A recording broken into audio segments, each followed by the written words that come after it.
ত্রিপুরার চম্পকনগরের সাধুপাড়ায় সাম্প্রতিককালে সংগঠিত চাঞ্চল্যকর গুলিকাণ্ডে ব্যবহৃত পিস্তল, তাজা কার্তুজ সহ ম্যাগাজিন উদ্ধারে সক্ষম হলো পুলিশ। এতে সন্তোষ প্রকাশ করেছেন স্থানীয়রা।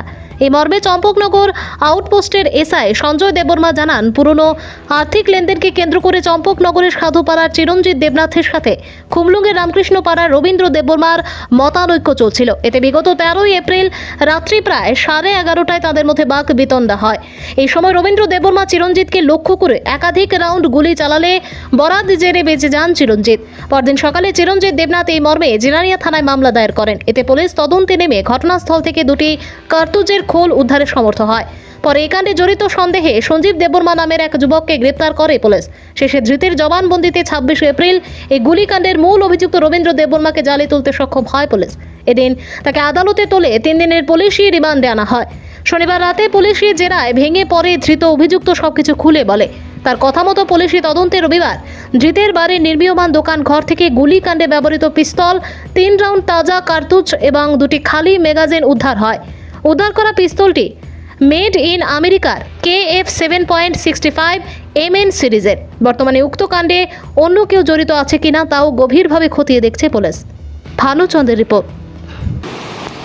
গত 13 এপ্রিল রাত্রে 11:30 দিকে আমরা তো চম্পকনগর সাধুচন্দ্রপাড়াতে একটা ঘটনা ঘটে, সেখানে একটি গুলিকাণ্ড ঘটনা ঘটে। তার পরবর্তীকালে এর পরের দিন 14 তারিখে চিরঞ্জিত দেবনাথ নামে একটা কমপ্লেনেন্ট, যার অভিযোগগুলো একটা কেস রেজিস্টার করা হয়ে গিয়েছে জেরিনা কেসে, যার নম্বর হচ্ছে আপনার 2024/JRN/017, মানে 17 নম্বর কেস 2024-এ, যার এটি সেকশন হচ্ছে 120B 325 307 34 IPC এবং সেকশন 27 অফ আর্মস অ্যাক্ট। পরবর্তীকালে এটি তদন্ত করতে গিয়েছেরা আমরা ঘটনাস্থলে যাই। ঘটনাস্থলে গিয়েছেরা আমরা ঘটনার সততা প্রমাণ পাই। আর ঘটনাস্থল থেকে দুটি এমটি কেস, রাউন্ডের 2টি এমটি কেস আমরা উদ্ধার করি। তারপরে সাবসিকুয়েন্টলি আমরা ইভিডেন্সের এটি ভিত্তি করে একজন এই অভিযুক্ত মধ্যে একজনকে আমরা ডিটেন করতে সক্ষম হয়, যার নাম হচ্ছে সঞ্জীব দেববর্মা। তারপরে যার নাম হচ্ছে সঞ্জীব দেববর্মা, বাবার নাম হচ্ছে দেবেন্দ্র দেববর্মা, বাড়ি হচ্ছে জয়রাম সর্দারপাড়া। তারপর তাকে আমরা এই 2 দিনের জন্য রিমান্ডে লই আনি।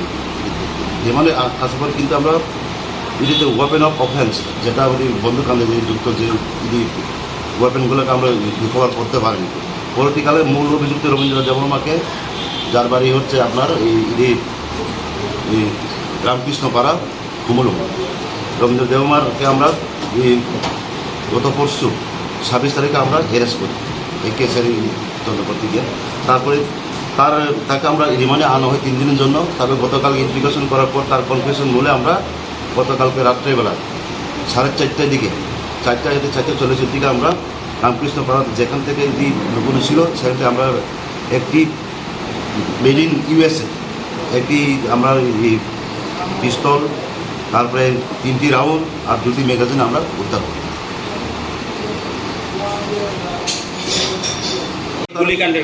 ঘটনার গুলিকাণ্ডের মূল কারণ তদন্ত করতে গিয়ে দেখা যাচ্ছে তার মধ্যে একটা ক্যাটেল ট্রান্সপোর্টিং লয়ে আসার ঘটনাটা হচ্ছে।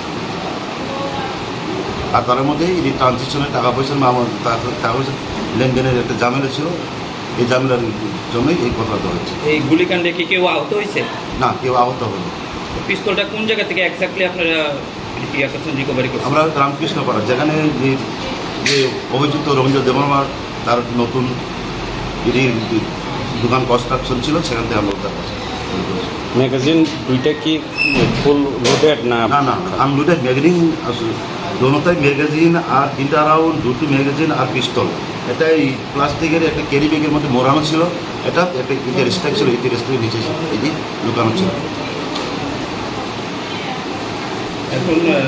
এখন তদন্ত চলবো এর বিরুদ্ধে নাকি? তদন্ত চলবো। তদন্ত চলছে। কোথায় থেকে এটি হচ্ছে সোর্স অফ ওয়েপন, এগুলি আমরা দেখছি।